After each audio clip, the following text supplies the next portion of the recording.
Hello, hi everyone. This is your Ashok Master. Elru hegidiri? Naan tumba chennagidini. Today we are going to take a very beautiful topic in biology, that is fundamental units of life. Okay? ಬಹಳ curious ಇರುವಂತ topic, ಬಹಳ ಸುಲಭ ಇರುವಂತ topic. Biology ಅಂದ್ರೆ ನಮಗೆ science ನಲ್ಲಿ ನೋಡಿದಾಗ comparing biology to the chemistry and physics, we can say biology is little bit easier ಅಂದ್ರೆ ನಾನು ಇರ್ಬೇಕಾದ್ರೆ ಫಿಸಿಕ್ಸ್ ಅನ್ನಾಗಲಿ ಕೆಮಿಸ್ಟ್ರಿ ಅನ್ನಾಗಲಿ ಬಯಾಲಜಿ ಅನ್ನ ಎಲ್ಲ ಕೂಡ ನಿಮ್ಗೆ ಈಸಿ ಮಾಡ್ಕೊಡುವಂತ ಜವಾಬ್ದಾರಿ ನನ್ನ ಮೇಲಿದೆ. Don't worry when I'm here. Okay, today the lesson is about fundamental unit of life. ಈಗ ಫಂಡಮೆಂಟಲ್ ಅಂತ ನಾನು ಹೇಳಿದ್ರೆ, ಫಂಡಮೆಂಟಲ್ ಮೀನ್ಸ್ ದ ಬೇಸಿಕ್ ಅಂತ ಅರ್ಥ, ಮೂಲ ಅಂತ ಅರ್ಥ. ಓಕೆ ನೋಡಿ, ಫಂಡಮೆಂಟಲ್ ಏನಂತ? Basic.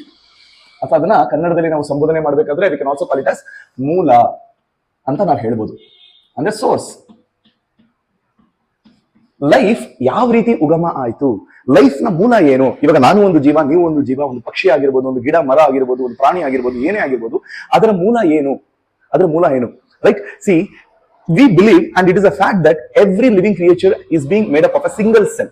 Okay, single cell. Adad nantara, after continuous cell division, the body has found such a huge growth. ಇದನ್ನ ನಾವು ನೆನಪಲ್ಲಿ ಇಟ್ಕೊಳ್ಳೋಣ. ಸೊ ನಾವಿವಾಗ ಕಲಿತಾ ಇರೋದು ಕೂಡ ಸೆಲ್ ಬಗ್ಗೆನೇ ನೋಡೋಣ. Before going into the theory of the cell, I would like to ask one important question here. Please tell me how a building is made up of. See, ಬೆಂಗಳೂರಿನಲ್ಲಿ ಸಾಕಷ್ಟು ಸಾವಿರಾರು building ಗಳಿದಾವೆ, ಸುಮಾರು ಎತ್ತರವಾಗಿ ಆಕಾಶನೇ touch ಮಾಡುವಂತ ರೀತಿ ಕಾಣುವಂತ building ಗಳನ್ನ ಕೂಡ ನಾವು ಎಲ್ಲಿ ಕಾಣ್ತೀವಿ? ಬೆಂಗಳೂರಲ್ಲಿ ಕಾಣುವಂತದ್ದು. ಸೊ ಆ ಬಿಲ್ಡಿಂಗ್ ನೆಲ್ಲ ಅದರ ಒಂದು ಮೂಲ ಏನು, ಅದರ ಒಂದು ಫಂಡಮೆಂಟಲ್ ಯೂನಿಟ್ ಏನು ಅಂತ ಕೇಳಿದ್ರೆ ಏನಿರ್ಬೋದು? ಏನಿಂದ ಕಟ್ಟಿದಾರೆ ಅದನ್ನ? ಎಸ್, ಮೇನ್ ಆಗಿ ನಿಮ್ಮ ಬಾಯಿನಲ್ಲಿ ಬರ್ತಕ್ಕಂಥ ಮಾತೇನು ಅಂದ್ರೆ ಇಟ್ಟಿಗೆ, ಕಾಂಕ್ರೀಟ್ ಬ್ಲಾಕ್ಸ್ ಗಳನ್ನ ನಾವು ಇಲ್ಲಿ ಮೊದಲನೇದಾಗಿ ಸೂಚಿಸಬಹುದು. ಸರ್ ಅಲ್ಲಿಗೆ ಇದು ಕೂಡ ಹಾಕಿರ್ತಾರೆ, ಜೆಲ್ಲಿ ಯೂಸ್ ಮಾಡಿರ್ತಾರೆ, ಸಿಮೆಂಟ್ ಯೂಸ್ ಮಾಡ್ತಾರೆ. ಎಸ್, ಐ ಬಿಲೀವ್, ಬಟ್ ಅವೆಲ್ಲ ಕೂಡ ಇರುವಂತದ್ದೇ. Those are all ingredients. ಆದ್ರೆ ಇಂಪಾರ್ಟೆಂಟ್ ಬಿಲ್ಡಿಂಗ್ ಬ್ಲಾಕ್ ಅಂತ ನಾವು ಯಾವ್ದನ್ನಾದ್ರೂ ಕನ್ಸಿಡರ್ ಮಾಡೋದಾದ್ರೆ ಅದನ್ನ ನಾವ್ ಏನಂತ ಕರಿಬಹುದು? For a building the cement blocks, ಇಟ್ಟಿಗೆಗಳು, ದ ಬ್ರಿಕ್ ನ ನಾವು ಫಂಡಮೆಂಟಲ್ ಯೂನಿಟ್ ಅಂತ ನಾವು ಕರಿಬಹುದು. ಇನ್ನೊಂದು ಎಕ್ಸಾಂಪಲ್ ನಾನು ಕೊಡೋದಕ್ಕೆ ಇಷ್ಟಪಡ್ತೀನಿ. ಇದೇ ಟೈಮ್ ನಲ್ಲಿ ಯೂಸ್ ಥರ್ಮಾಕೋಲ್ಸ್. ಓಕೆ, ನಾವು ಬೆಂಡ್ ಅಂತ ಕರಿತೀವಿ, ಸಾಮಾನ್ಯವಾಗಿ ಒಂದು ಭಾಷೆ, ಅಥವಾ ಥರ್ಮಾಕೋಲ್ ಅಂತ ನಾವು ಯೂಸ್ ಮಾಡ್ತೀವಿ. Whenever the science exhibition is held in your school, ನೀವೆಲ್ಲ ಏನ್ ಮಾಡ್ತೀರಾ? ಥರ್ಮಾಕೋಲ್ ನ ಸಾಕಷ್ಟು ಯೂಸ್ ಮಾಡುವಂತದ್ದು ನಾವು ಕಾಣ್ತೀವಿ. ಆ ಥರ್ಮಾಕೋಲ್ ನ if you carefully observe how thermocol is made up of, ನಿಮ್ಗೆ ಗೊತ್ತಾಗುತ್ತೆ. It's made up of small balls. Observe ಮಾಡಿದಿರಾ? Small balls. ಅದನ್ನ ಪುಡಿ ಮಾಡಿ ಅಂತ ಇದ್ರೆ ಸಾಕಷ್ಟು ಬಾಲ್ಗಳು ಎಲ್ಲಾ ಕಡೆನೂ ಚದುರೋಗುವಂತದನ್ನ ನಾವು ಕಾಣ್ತೀವಿ. ಸೊ ಇದನ್ನು ಕೂಡ ಒಂದು ಅಸಂಪ್ಷನ್ ಆಗಿ, ಒಂದು ಅಂದಾಜಿನ ಪ್ರಕಾರ ನಾವು ಇದನ್ನ ಅರ್ಥ ಮಾಡ್ಕೋಬಹುದು. How a human body is made up of, R any non living creature ಆಗಿರ್ಬೋದು, ಲಿವಿಂಗ್ ಕ್ರಿಯೇಚರ್ ಆಗಿರ್ಬೋದು, these are all made up of the fundamental unit. For non living thing the fundamental unit is an atom. Okay, atom, ಅಥವಾ ಇದನ್ನ ಅಣು ಅಂತ ಕೂಡ ಕರಿತೀವಿ. ಅಣು ಅಂತೀವಿ ಅಥವಾ ಪರಮಾಣು ಅಂತ ಕೂಡ ನಾವು ಇದನ್ನ ಕರಿತೀವಿ. ಅದೇ ರೀತಿನಲ್ಲಿ ನಾನ್ ಲಿವಿಂಗ್ ಥಿಂಗ್ಸ್ ನಮಗೆ ಆಟಮ್ ಇಂದ ಆಗಿದೆ ಅನ್ನೋದಾದ್ರೆ, what about the biotic factor, that is living creatures. ಏನಿರ್ಬೋದು living creatures? What is the fundamental unit ಅಂತ ನೋಡೋದಾದ್ರೆ ದಟ್ ಈಸ್ ಸೆಲ್. ಸರ್ ಹಾಗಿದ್ಮೇಲೆ atom, non living creatures atom ಇಂದ ಆಗಿರೋದಾದ್ರೆ, ಲಿವಿಂಗ್ ಕ್ರಿಯೇಚರ್ಸ್ ಸೆಲ್ ಇಂದ ಆಗಿದೆ. ಹಾಗಿದ್ಮೇಲೆ ಲಿವಿಂಗ್ ಕ್ರಿಯೇಚರ್ಸ್ ಆಟಮ್ ಇಂದ ಆಗಿಲ್ವಾ? Yes, even the cell is made up of atom. Okay, ಇದು that is different question, will study about that later. But ಇಲ್ಲಿ ನಾವು ತುಂಬಾ ಅಷ್ಟು ಡೀಪ್ ಆಗಿ ಹೋಗದೆ ನಾವು ಸೆಲ್ಗೆ ನಾವು ಎಂಡ್ ಅಪ್ ಮಾಡ್ತಾ ಇದೀವಿ. Okay, thus we conclude that all living creatures are made up of cell, the fundamental unit of life, that is cell. ಸರಿ, ಇದ್ರ ಬಗ್ಗೆ ಮನುಷ್ಯನಿಗೆ ಹೇಗೆ ಗೊತ್ತಾಯ್ತು ಅನ್ನೋದು ಪ್ರಶ್ನೆ. ಮೊದಲನೇದಾಗಿ ನಾವಂತೂ ಕಂಡಿಡಿದಿಲ್ಲ, ನಾನು ಯಾರೋ ಕಂಡಿಡಿದಿರೋನ ನಿಮಗೆ ಜಸ್ಟ್ ತಲುಪಿಸ್ತಾ ಇದ್ದೀನಿ ಅಷ್ಟೇ. ನೀವು ಕಂಡಿಡಿದಿಲ್ಲ, ಮತ್ತೆ ಯಾರು? Who was the first person who came to know about the cell? ನೋಡೋಣ. ಆ ವ್ಯಕ್ತಿ ಹೆಸರು ರಾಬರ್ಟ್ ಹೂಕ್ ಅಂತ. Okay, Robert Hooke was the first person to conduct experiment on the cell. ಈ ವ್ಯಕ್ತಿ ಆ ಒಂದು ಸೆಲ್ ಬಗ್ಗೆ ತಿಳ್ಕೋಬೇಕು ಅಂತ ಯಾವ ಒಂದು ಆಬ್ಜೆಕ್ಟ್ ನ ಸೆಲೆಕ್ಟ್ ಮಾಡ್ಕೊಂಡ್ರು ಅಂದ್ರೆ, ಯೂಸ್ ಟ್ರೀ ಬಾರ್ಕ್.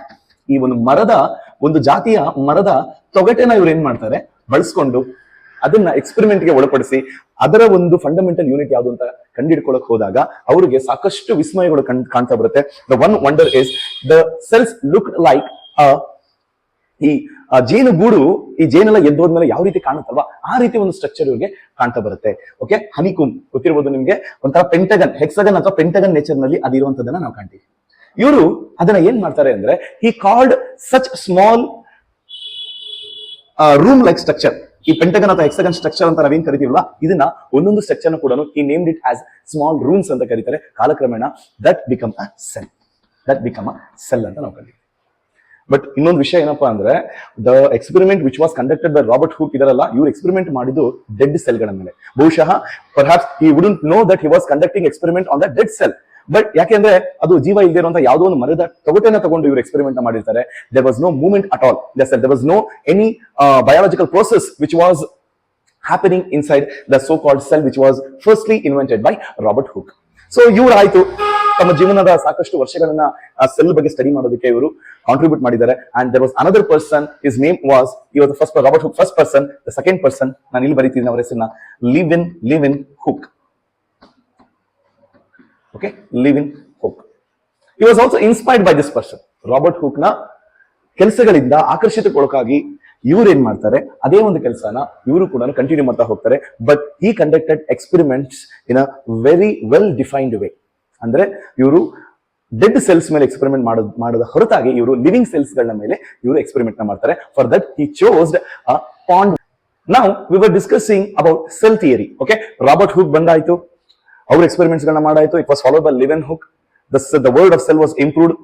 ಅಂಡ್ ಇನ್ನ ಇಬ್ರು ಸೈಂಟಿಸ್ಟ್ ಗಳು ಬರ್ತಾರೆ. The name is Schleiden and Scham.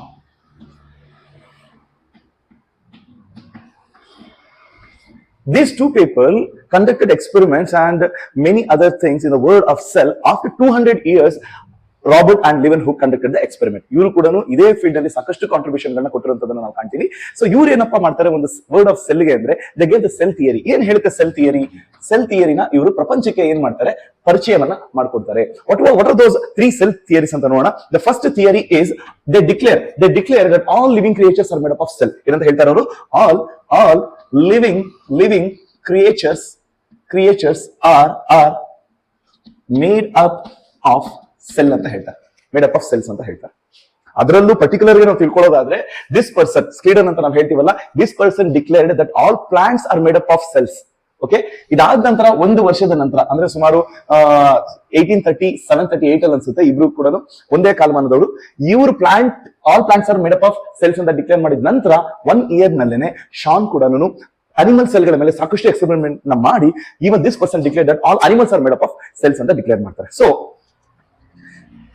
ಇದು ಇವರ ಕಾಂಟ್ರಿಬ್ಯೂಷನ್. ಎರಡನೇ ಸೆಲ್ ಥಿಯರಿಗೆ ಬರೋಣ, ಮತ್ತೆ ಕಂಟಿನ್ಯೂಷನ್ ಮಾಡ್ತಾ ಇದ್ದೀನಿ. They declare that the cell is the structural and functional unit of life. ಏನಂತ ಹೇಳ್ತಾರೆ? Structural and functional unit of life ಅಂತ ಡಿಕ್ಲೇರ್ ಮಾಡ್ತಾರೆ. ಸರ್ ಏನ್ ಸರ್ ಸ್ಟ್ರಕ್ಚರಲ್ ಅಂದ್ರೆ ಏನ್ ಸರ್ ಫಂಕ್ಷನಲ್ ಅಂದ್ರೆ? Don't worry, I am here to teach you. See, ಏನಿದು structural? See, cell has that power to give the definite shape for the body, definite structure for the body. ನೋಡಿ, ಇವತ್ತೆಲ್ಲ ಸೆಲ್ಗಳು ತಮ್ಮ ಕಾರ್ಯವನ್ನು correct ಆಗಿ ಮಾಡ್ತಾ ಇರೋದಕ್ಕೋಸ್ಕರನೇ ನಮ್ಮ muscles ಆಗಿರ್ಬೋದು, ಬೋನ್ಸ್ ಆಗಿರ್ಬೋದು, ಇವೆಲ್ಲ ಕೂಡ ಗಟ್ಟಿಮುಟ್ಟಾಗಿರುವಂತದ್ದು. They are in a particular well defined shape. If cells were not there, we wouldn't stand as stiff as this. ಇಷ್ಟು ಗ್ರಿಪ್ ಆಗಿ ಮನುಷ್ಯರು ನಿಂತ್ಕೊಂಡು ಓಡಾಡೋದಕ್ಕೆ ಆಗ್ತಾ ಇರಲಿಲ್ಲ. ಸೊ ದಟ್ ಸೆಲ್ಸ್ ಗಳು ಕೂಡ ಏನ್ ಮಾಡುತ್ತೆ, the important work among them is to give a definite shape and structure for bones, muscles and whatever it is. Even when it comes under the category of plant, okay, ಅಲ್ಲೂ ಕೂಡ ಸೆಲ್ಗಳು ಬಹಳ ಒಂದು ಗಿಡಕ್ಕೆ ಅಥವಾ ಮರಕ್ಕೆ ಒಂದು ಸದೃಢತೆಯನ್ನು ಒದಗಿಸುವ ನಿಟ್ಟಿನಲ್ಲಿ ಬಹಳಷ್ಟು ಹೆಲ್ಪ್ ಮಾಡುವಂತದ್ದು ನಾವು ಕಾಣ್ತೀವಿ. ಹಾಗೇನೆ what you mean by functional unit ಅಂದ್ರೆ, see, you know that the basic necessity for a human being to exist on the earth is to have food, to have water and to breathe air, right? But actually, ನೀವು ನಂಬಲಿಕ್ಕಿಲ್ಲ, each cell in our body needs the same thing what we need. You believe it or not, we are just a mechanism, we are just the transport system. We are providing actually what exactly the cell needs. ಸೆಲ್ಗಳು, ಪ್ರತಿಯೊಂದು ಸೆಲ್ಗೂ ಏನು ಗಾಳಿ ಬೇಕು, ಪ್ರತಿಯೊಂದು ಸೆಲ್ಗೂ ಏನು ಊಟ ಬೇಕು, ಪ್ರತಿಯೊಂದು ಸೆಲ್ಗೂ ಏನು ನೀರಿನ ಅಂಶ ಬೇಕಾಗುತ್ತೆ, ಅದನ್ನ ನಮ್ಮ ಮೂಲಕ ನಾವು ಸೆಲ್ಗಳಿಗೆ ನಾವು ಹಂಚ್ತಾ ಇರುವಂತ ಕೆಲಸವನ್ನ ನಾವು ಮಾಡ್ತಾ ಇರುವಂತದ್ದು. ಸರ್, ಹಾಗಿದ್ಮೇಲೆ ಈ ಫಂಕ್ಷನಲ್ ಯೂನಿಟ್ ಅಂತ ಲೈಫ್ ಅಂತ ನಾವು ಏನಕ್ಕೆ ಕರಿತೀವಿ ಅಂದ್ರೆ, ಸಿ, ಫಂಕ್ಷನಲ್ ಅಂದ್ರೆ all the body functions, biological process ಅಂತ ಏನ್ ಕರಿತೀವಿ. It includes respiration, air what we breathe. Okay, it will reach completely to each and every cell to our body, cell of our body. ಮತ್ತೆ digestion process ಏನಾಗುತ್ತೆ, ಇದೆಲ್ಲ ಕೂಡ ನಮಗೆ body function ಅಲ್ಲಿ ಬರುವಂತದ್ದು. So cells plays a very important role even in the functioning of the body. So that ಏನಂತ ಹೇಳ್ತಿದ್ದಾರೆ ಇಲ್ಲಿ, they declare, who, the Schleiden and Scham, they declare that cell is a structural and functional unit of life. And the third cell theory here is, they declare that the cells are being made up of pre existing cell ಅಂತ ಹೇಳ್ತಾರೆ. ಅಂದ್ರೆ spontaneous ಆಗಿ ಹೆಂಗೋ ಒಂದು ಮಾಯ ಆಗಿ ಅದು ಬರುವಂತದಲ್ಲ. ಜಸ್ಟ್ ಲೈಕ್ ದಟ್ ಮ್ಯಾಜಿಕ್ ನಲ್ಲಿ ಯಾವುದೇ ಸೆಲ್ಗಳು ಉದ್ಭವ ಆಗೋದಿಲ್ಲ. They are made up of pre existing cell. ಅಂದ್ರೆ ಅದರಿಂದ ಇನ್ನೊಂದು ಸೆಲ್ ಇತ್ತು. ಇವಾಗ ನಾವೆಲ್ಲ ಅಪ್ಪ ಅಮ್ಮನಿಂದ ನಾವು ಈ ಭೂಮಿಗೆ ಬಂದಿರುವಂತದ್ದು, ಅವ್ರ ತಂದೆ ತಾಯಿಯಿಂದ ಅವ್ರ ತಂದೆ ತಾಯಿ, ಹೀಗೆ ಸೆಲ್ಗಳಿಗೂ ಕೂಡ ಒಂದು ಸಪರೇಟ್ ಆಗಿರುವಂತಹ ಒಂದು ಲೈನ್ ಇದೆ, ಒಂದು ಜೆನೆಟಿಕ್ ಲೈನ್ ಇದೆ. Every cell is made up of pre existing cell. Sir ಹಾಗಾದ್ಮೇಲೆ ಫಸ್ಟ್ ಸೆಲ್ ಯಾವುದು? ನಾವು ಇವಾಗ ಅದ್ರ ಬಗ್ಗೆ ತಿಳ್ಕೊಳ್ಬೇಕು ಅಂದ್ರೆ ಬಿಗ್ ಬ್ಯಾಂಗ್ ಥಿಯರಿ ಬಗ್ಗೆ ಹೋಗ್ಬೇಕಾಗುತ್ತೆ. ಮತ್ತೆ how the earth was after the big bang theory, how the planets were made up of, and when was 2 billion 4.5 billion years ago ನೀರ್ ಯಾವ ರೀತಿ ಫಾರ್ಮ್ ಆಯ್ತು, ಅದಾದ್ಮೇಲೆ ಅಮೀಬಾ ಹೇಗೆ ಬಂತು, ಅಲ್ಲಿಂದ ಬರ್ಬೇಕಾಗುತ್ತೆ. But this is not the right time to study all those things. But ಈ ವಿಷಯ ನಾವು ನೆನಪಲ್ಲಿ ಇಟ್ಕೋಬೇಕು. Every cell is made up of pre existing cell ಅಂತ ನೆನಪಲ್ಲಿ ಇಟ್ಕೊಳ್ಳೋಣ. Every cell is made up of pre existing cells. So these are the three important cell theories which were given by ಇದರ ರೂವಾರಿಗಳು. Cell ಥಿಯರಿಯ ರೂವಾರಿಗಳು ಯಾರಪ್ಪ ಅಂದ್ರೆ ಸ್ಕ್ಲೀಡನ್ ಮತ್ತೆ ಶಾನ್ ಅಂತ ನಾವು ಹೇಳ್ಬೋದು. ಮತ್ತೆ to know more about cell, I will speak to you in the next class. Okay, ಯಾವ ರೀತಿ ಸೆಲ್, ನಾನು ಹೇಳಿದೆ ನಿಮ್ಗೆ ಈಗ ತಾನೇ, cell also needs nutrients, it also needs water, it also needs air. ಇವೆಲ್ಲ ಕೂಡ ಯಾವ ರೀತಿ ಒಂದು ಸೆಲ್ಗೆ ತಲುಪುತ್ತೆ, ಮತ್ತೆ ಅದು ಎಕ್ಸ್ಕ್ರೇಷನ್ ಕೂಡ ಭಾಗವಹಿಸುತ್ತೆ ಸೆಲ್, ಅದನ್ನೆಲ್ಲ ಕೂಡ ನಾನು ಮುಂದಿನ ವಿಡಿಯೋದಲ್ಲಿ ಹೇಳ್ತೀನಿ. Till then take care, revise all the points which I discussed with you. Until then, bye bye.